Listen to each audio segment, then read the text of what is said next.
Ce n'est pas encore une révolution, mais déjà un mouvement de colère sans précédent. Les manifestations, commencées en avril et tournées en caméra cachée, prennent de l'ampleur depuis le début du mois. Le Swaziland, petit royaume d'Afrique d'un peu plus d'1 million d'habitants, est en proie à une grave crise économique.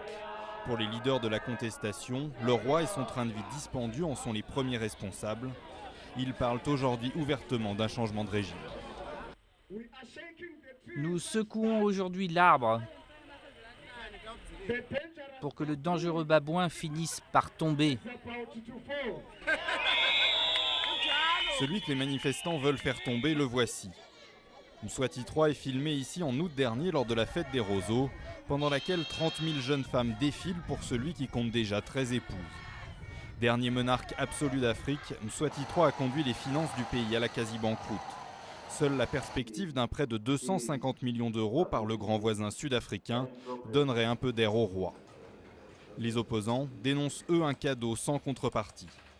La première exigence qu'aurait dû avoir l'Afrique du Sud, c'est d'autoriser d'abord tous les partis politiques. Ensuite, nous vous prêterons de l'argent. Pour le moment, cela ressemble plus à une donation pour le roi. Ce prêt est d'ailleurs critiqué au sein même de la coalition au pouvoir en Afrique du Sud. La COSATU, première force syndicale du pays et alliée du gouvernement, a ainsi participé aux manifestations pour demander des changements démocratiques au Swaziland.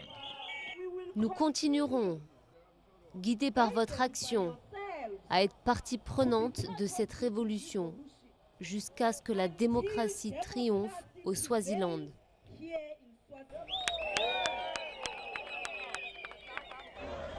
La police encadre fortement les rassemblements et n'hésite pas à faire usage de gaz lacrymogène pour les disperser.